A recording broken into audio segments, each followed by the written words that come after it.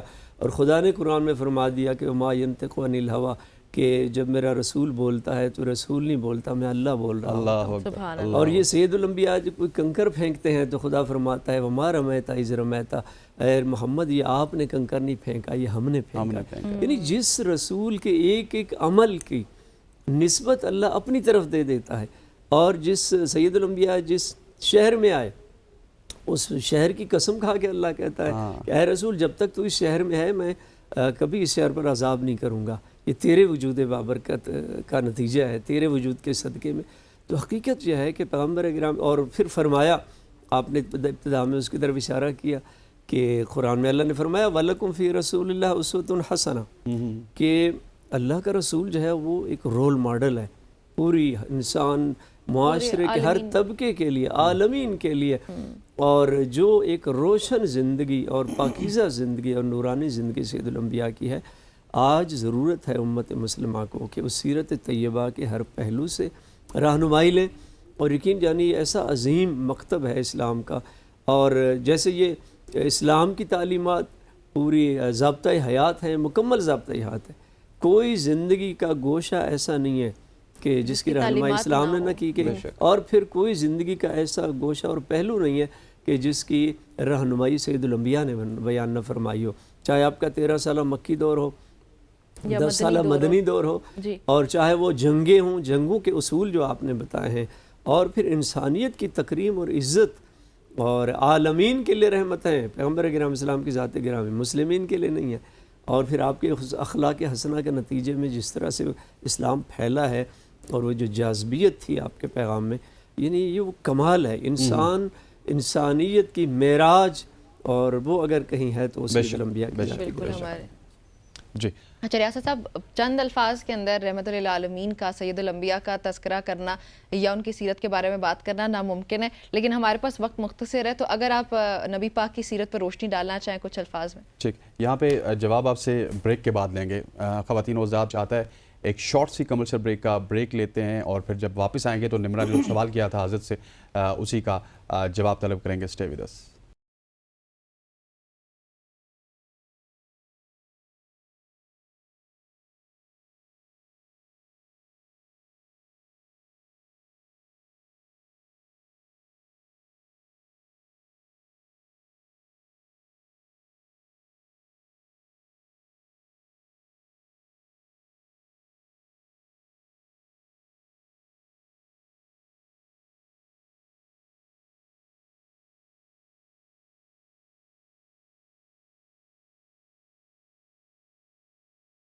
Welcome back جی، ایک بار پھر سے خوش آمدید کہتے ہیں آپ کو صبح کی سوچ میں، اور بریک سے پہلے جو سوال میں نے پوچھا تھا ریاست صاحب سے، اسی سوال کو لیے ان کے پاس چلتے ہیں جواب لینے کے لیے۔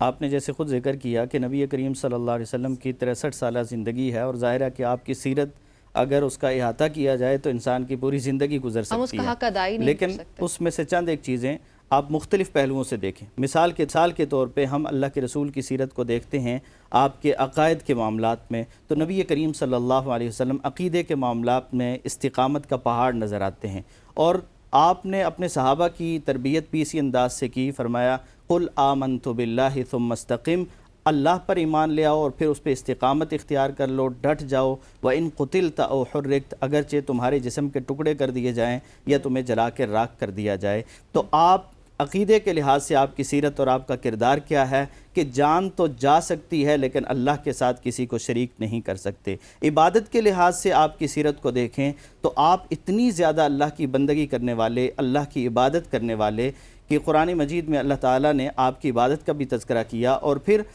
جب آپ اتنی زیادہ عبادت کر رہے تھے اور امہات المؤمنین میں سے ایک کی طرف سے یہ آپ کو کہا گیا کہ آپ کے پاؤں سوج گئے ہیں، ورم پڑے ہوئے ہیں، آپ اتنی زیادہ عبادت کیوں کرتے ہیں؟ تو آپ صلی اللہ علیہ وسلم فرمانے لگے افلا اکون عبدا شکورا، کیا میں اللہ کا شکر گزار بندہ نہ بنوں؟ اگر اللہ کے اتنے احسانات ہیں تو آپ اس کائنات میں سب سے افضل ہیں، لیکن اس کے باوجود سب سے زیادہ عبادت اور بندگی کرنے والے ہیں۔ آپ کی تقوی کے لحاظ سے آپ کی سیرت کا اگر مطالعہ کیا جائے تو آپ صلی اللہ علیہ وسلم کی زبان مبارک سے یہ الفاظ ہمیں ملتے ہیں انی اخشاکم للہ واتقاکم لہ، کہ لوگوں تم بھی ڈرتے ہوگے لیکن میں تم میں سب سے زیادہ اللہ کا تقوی اختیار کرنے والا اور اللہ کا خوف رکھنے والا ہوں۔ آپ کے اخلاق اور معاملات کو اگر دیکھیں تو قرآن مجید اس بات کی گواہی دیتا ہے وَإِنَّكَ لَعَلَىٰ خُلُقٍ عظیم، کہ آپ عظیم اخلاق کے مالک ہیں، اور جن کے بارے میں آپ کے گھر سے گواہی ملتی ہے کَانَ خُلُقُهُ القرآن، کہ پیغمبر کی سیرت، پیغمبر کے اخلاق کے بارے میں پوچھنے والوں آپ کا اخلاق تو قرآن کا عملی نمونہ ہے، اور آپ کا اخلاق وہ ہے کہ آپ صلی اللہ علیہ وسلم کی گھریلو زندگی کی سیرت کو اگر دیکھیں تو آپ فرماتے ہیں لوگوں خیرکم لأہلی، تم میں سے بہترین انسان وہ ہے جو اپنے گھر والوں کے ساتھ اچھا ہے، وَأَنَا خَيْرُكُمْ لأہلی، اور میں اپنے گھر والوں کے ساتھ سب سے زیادہ اچھا ہوں۔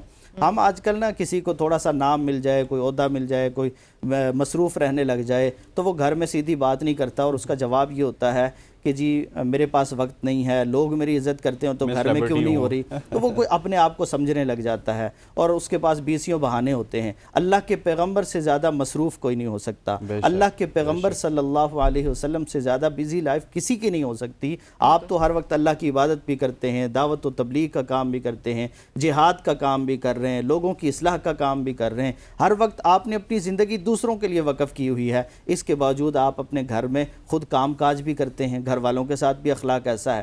اسی طرح آپ صلی اللہ علیہ وسلم کی نماز کو اگر ہم دیکھیں، اس لحاظ سے اگر دیکھیں کہ اجتماعی آپ کی عبادات کیسی تھی، تو آپ صلی اللہ علیہ وسلم کی عبادت اور نماز کا تذکرہ کرتے ہوئے صحابی بیان کرتے ہیں رأیت رسول اللہ صلی اللہ علیہ وسلم یصلی، میں نے اللہ کے رسول کو نماز پڑھتے ہوئے دیکھا، وفی صدرہ عزیز کا عزیز المرجل من البکا، آپ کے سینے سے اس طرح آوازیں آ رہی تھی جس طرح ہنڈیا کے کھولنے میں سے آواز آتی ہے، اس میں کوئی چیز جب کھولتی ہے پک جاتی ہے اس میں جس طرح آواز پیدا ہوتی ہے، تو اللہ کے رسول کی عبادتیں بھی ایسی تھی۔ اور اللہ کے رسول صلی اللہ علیہ وسلم کی دن کی زندگی دیکھیں تو وہ بھی روشن ہے اور رات کی زندگی بھی روشن ہے، اور پھر دعوت و تبلیغ کی زندگی، امر بالمعروف اور نہی عن المنکر کی زندگی ہم دیکھیں تو اللہ تعالیٰ نے قرآن مجید میں جب پیغمبر کو یہ کہا یا ایھا الرسول بلغ ما انزل الیک من ربک، اے رسول آپ کے رب کی طرف سے آپ پہ جو نازل کیا جاتا ہے آپ اس کی تبلیغ کریں، تو پیغمبر نے اس انداز سے تبلیغ کی کہ حجۃ الوداع کے موقع پر 1.25 لاکھ کے قریب صحابہ کو مخاطب کر کے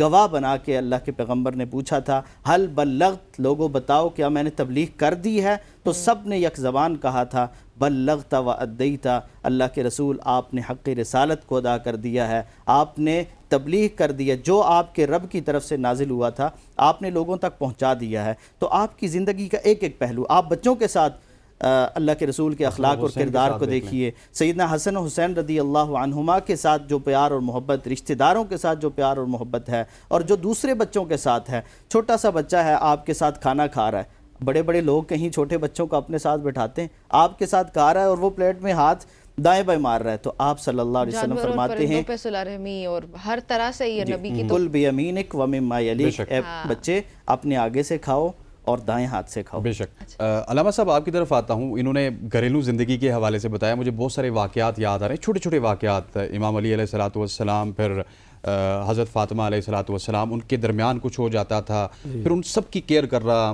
امام حسن کی, امام حسین کی. لیکن اس کے باوجود بھی میں ایک پہلو کی طرف جاؤں گا کہ مدینہ جب آپ نے ہجرت کی تو مدینہ کے حالات کوئی ٹھیک نہیں تھے. مدینہ میں وبا تھی, مدینہ میں بیماریاں تھیں, مدینہ اتنا کوئی وسیع بھی نہیں تھا جس طرح مکہ تھا. لیکن وہاں پہ بھی جا کے نبی علیہ الصلوۃ والسلام نے زندگی گزاری. اس کے بعد آج کل میں آپ کو بتاؤں, میرا جتنا بھی ایکسپیرینس ہوا ہے, مدینہ میں جا کے وہی سکون آتا ہے جو آج سے 1400 سال پہلے لوگوں کو آیا تھا. ایسے ہی دیکھیے, میرے خیال میں ظاہر ہے اس مختصر وقت میں وہ سارے پہلو جو ہے وہ تو بیان نہیں ہو سکتے. چند ایک کی طرف اشارہ ہی کیا جا سکتا ہے. خود پیغمبر اکرم اسلام کی جو سیرت طیبہ ہے, عبادت کے حوالے سے مولانا نے بیان فرمایا, کچھ ایسی چیزیں ہیں کہ جو عاجزی اور انکساری تھی بے شک حضور کی. یہاں تک کہ کہنے والے کہتے ہیں کہ جب کوئی اجنبی آتا تھا نا پیغمبر کی بزم میں, صحبت میں, جس نے سرکار کو نہیں دیکھا ہوتا تھا, اس کو آ کے پوچھنا پڑتا تھا کہ ان بیٹھنے والوں میں سے حضور کون سے ہیں. اللہ اکبر. یعنی نہ کوئی پروٹوکول, نہ اپنے لیے کوئی الگ جگہ. اور بدقسمتی سے آج کل ہمیں اگر تھوڑا سا پروٹوکول مل جائے تو ہم تو 15ویں گریڈ کا سرکاری افسر ہے, اس کے پیچھے شاید 10 گاڑیاں لگی ہوں کالے یعنی شیشوں ہم کے تو انسان کو انسان ہی نہیں سمجھتے. تو سرکار کا, ان کا حضور کا درس تو یہ ہے کہ کائنات میں خدا کے بعد سب سے عظیم ہستی ہیں اور سب سے عظیم رہبر ہیں, سب سے عظیم خدا بزرگ تو ہی, بعد از خدا بزرگ تو, انبیاء کے سردار نبی ہے, کائنات کا سردار نبی ہے. لیکن بیٹھنے کا انداز ایسا ہوتا تھا کہ اجنبی شخص کو آ کے پوچھنا پڑتا تھا کہ ان میں سے حضور کون سے بیٹھے. نہ اپنے لیے کوئی خاص جگہ, خاص مقام, کوئی پروٹوکول نہیں ہوتا تھا. دوسری جو سب سے اہم چیز ہے وہ ہے اپروچیبل ہونا, سہل الوصول جسے عربی میں کہتے ہیں, کہ جو بھی جس وقت چاہتا حضور سے ملنا چاہتا, کوئی مشکل نہیں تھی, آرام سے وہ آ کے مل لیتا.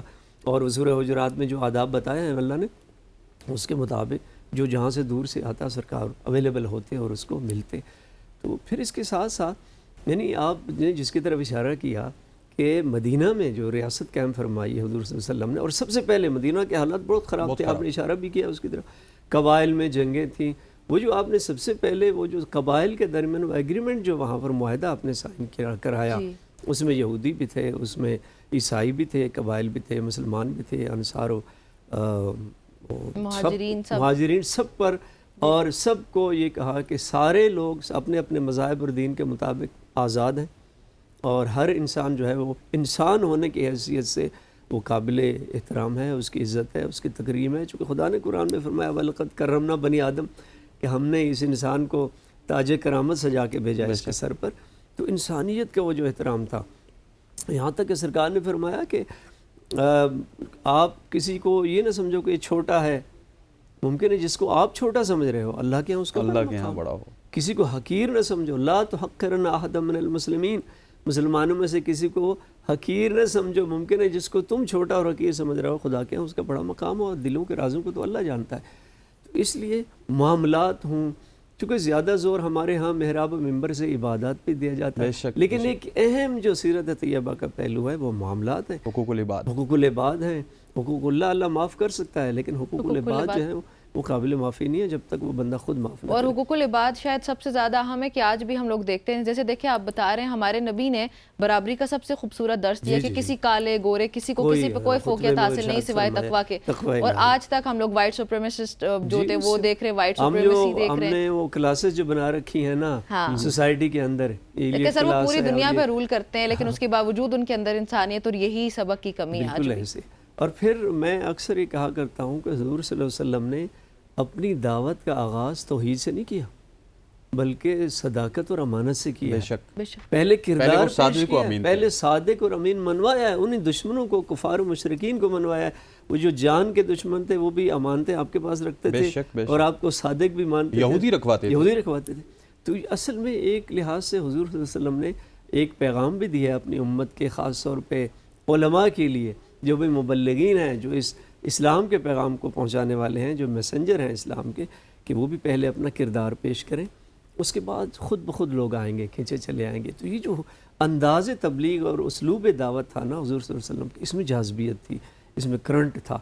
اور پھر لوگ جو ہے جیسے مولانا نے فرمایا کہ وہ پھر اس حد تک چلے گئے کہ حضور صلی اللہ علیہ وسلم کے فرمان پر گردنیں کٹوا دیں، اپنی جانیں کو نثار کر دیں، لیکن وہ اپنے مشن سے پیچھے نہیں ہٹے. بے شک. تو یہ جو اسلوب انداز تھا جس میں جاذبیت تھی، ریاست مدینہ میں جو آپ نے وہ نظام قائم فرمایا، عادلانہ نظام قائم فرمایا، اس کے جو اصول بتایا آپ نے، اور پھر سب سے پہلے آپ نے وہاں جا کے ایک مسجد کی تعمیر کی، ایک مرکز بنایا، اور پھر سارے صحابہ کو وہاں جمع فرمایا، اور یعنی ان کی زندگی کا ایک ایک نورانی پہلو جو ہے، یقین کیجئے کہ کاش آج امت مسلمہ جڑ جائے، قرآن سے جڑ جائے اور سیرت طیبہ سے جڑ جائے، تو اتنی عزت ہے، اتنی وقار اللہ دے گا اس جیسے ہم نے امت پوری دنیا کو رول کیا ویسے ہی ہم لوگ آج ہم لوگوں کی ہار شکست کی ہے. بالکل کھوئی ہوئی جو توقیر ہے امت مسلمہ کی واپس لائی جا سکتی ہے اگر سیرت طیبہ بھی ہمارے معاشرے کے اندر آ جائے اور قرآن کے اصول بھی. حضرت جس طرح انہوں نے ذکر کیا کہ آج ہم دنیا کے پیچھے بھاگ رہے ہیں، نبی علیہ الصلوۃ والسلام کے پاس بھی آپشن تھے کہ دنیا مانگ لیتے تو دنیا بھی ان کو مل سکتی تھی، لیکن دنیا میں وہ مصائب میں رہے، پریشانیوں میں رہے، اور جس طرح حضرت فرما رہے ہیں کہ صادق و امین بھی تھے، پورا مدینہ، مکہ یا پورا عرب ان کے صداقت پہ ایمان رکھتا تھا، لیکن جب نبوت کا اعلان کیا اس کے بعد مصائب بھی آئے، تو اس پریشانیوں میں صبر کے حوالے سے ہمیں بتائیے گا کتنا زیادہ صبر کیا ہمارے نبی نے. دیکھیں اللہ کے رسول کی زندگی تو ساری صبر سے مستعار ہے. آپ کی زندگی میں تو قدم قدم پہ ہمیں صبر ہی نظر آتا ہے. پیدا ہی یتیم ہو کر ہوئے. جی، آپ کی پیدائش ہوئی ہے تو بچپن میں یا آپ کی ولادت سے پہلے ہی آپ کے والد فوت ہو جاتے ہیں، چند سال گزرے تو آپ کی والدہ فوت ہو جاتی ہیں، پھر جو دادا پرورش کرنے والے ہیں وہ فوت ہو جاتے ہیں، پھر آپ کے چچا پرورش کر رہے ہیں، اور ایک وقت وہ بھی آیا کہ جب چچا بھی اس دنیا سے رخصت ہو گئے اور وہ بیوی بھی رخصت ہو گئی جو ہر خوشی غم میں آپ کا ساتھ دینے والی تھی. تو جسے عام الحزن کہہ دیا گیا، ایسا سال کہ جس سال دو عظیم ہستیاں جو اللہ کے رسول کا ساتھ دینے والی تھی دونوں رخصت ہو گئی. جی، تو اللہ کے رسول صلی اللہ علیہ وسلم اس کے باوجود صبر کرتے رہے، اور ظاہر ہے کہ لوگوں نے صبر سیکھا ہی آپ سے ہے. اور اللہ کے رسول سے پوچھا گیا ای الناس اشد ابتلاء، اللہ کے رسول سب سے زیادہ آزمائشیں کس پہ آتی ہیں، تکلیفیں کس پہ آتی ہیں؟ آپ نے فرمایا الانبیاء ثم الامثل فالامثل، کہ سب سے زیادہ تکلیفیں تو آتی ہی نبیوں پر ہیں. پھر جو جتنا ایمان میں پختہ ہوتا ہے، نبیوں کے قریب ہوتا ہے، اس پہ اتنی زیادہ آزمائشیں آتی ہیں.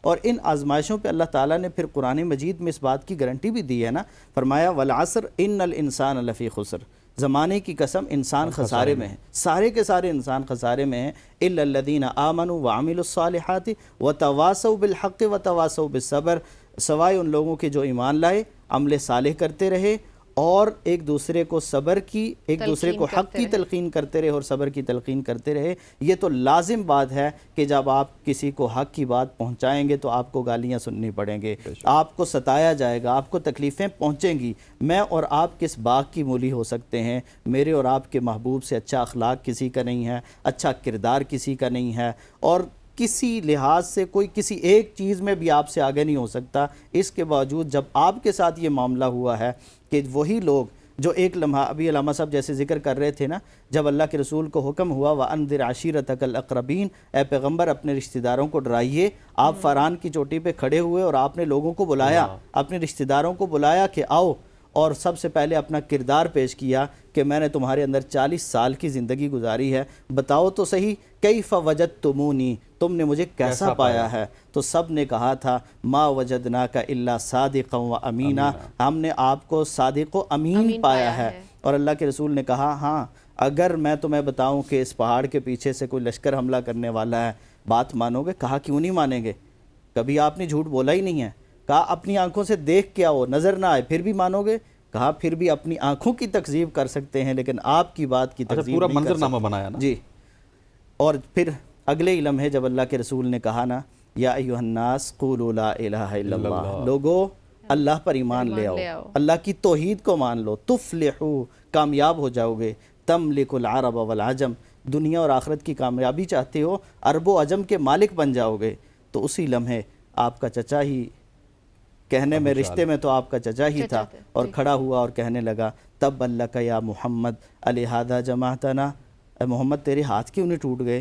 کیا یہ بات کہتے ہوئے اس کی زبان شل نہیں ہوئی؟ یہ بات کہی کہ اے محمد تیرے ہاتھ نہیں ٹوٹ گئے، تو نے ہمیں اس لیے جمع کیا تھا، لیکن آپ نے پھر بھی صبر کیا، آپ نے نہیں جواب دیا.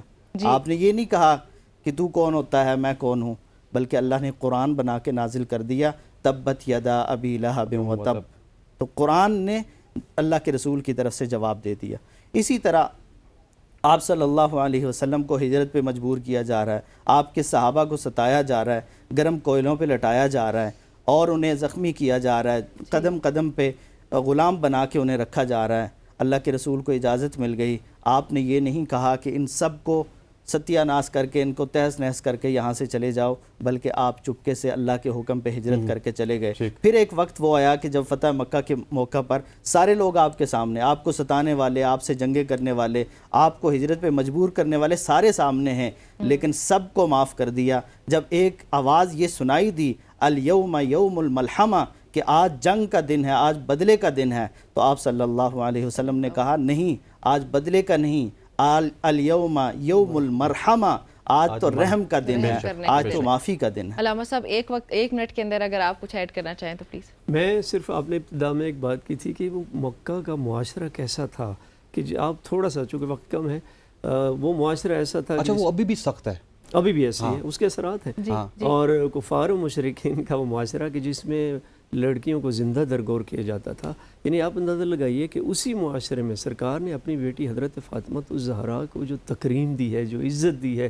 اور میں نے حدیث میں پڑھا ہے کہ کلما کانت جات فاطمہ عند ابیہا، کہ جب بھی حضرت فاطمہ اپنے بابا کے پاس آتی تھی تو حضرت فاطمہ کے احترام میں حضور کھڑے ہو جاتے تھے، اللہ اکبر، اپنی مسند سے کھڑے ہو جاتے تھے، حضرت فاطمہ کو اپنے مقام پر بٹھاتے تھے، اور بتایا ہے دنیا کو سرکار نے کہ میں رحمت للعالمین ہوں، اور میرے لیے جو رحمت ہے وہ بیٹی ہے میری فاطمہ۔ لیکن خانوادہ بھی تو عظیم تھا، عظیم اتنی مصائب کے باوجود بھی خانوادے نے کچھ نہیں کہا کہ ہمیں کمفرٹ چاہیے، آپ کن کاموں میں ہیں، سب کچھ خانوادہ بھی قربان عظیم کر تھا، دیا، دین پر قربان کر دیا۔ امام حسین علیہ السلام نے اپنا جو کچھ امام حسین علیہ السلام کے پاس تھا، چونکہ حضور کی تربیت تھی، وہ سب کچھ انہوں نے اسلام پہ قربان کیا، اور آج اگر دین باقی ہے، اسلام باقی ہے، تو محمد اور آل محمد کی قربانیوں بہت خوبصورت بات، اسی بات پہ ختم کریں گے۔ علامہ صاحب آپ کا بہت بہت شکریہ، مولانا صاحب آپ کا بہت بہت شکریہ۔ خواتین و حضرات، آج کا پروگرام یقینی طور پہ آپ کو ضرور پسند آئے گا، کیونکہ اس میں سیرت نبی علیہ الصلوۃ والسلام کی ہم نے بات کی، اس سے پہلے 6 ستمبر کے حوالے سے بھی ہم نے گفتگو کی۔ آج کے پروگرام سے اتنا ہی، انشاءاللہ اگلے ہفتے پھر ملاقات ہوگی، تب تک کے لیے اللہ حافظ۔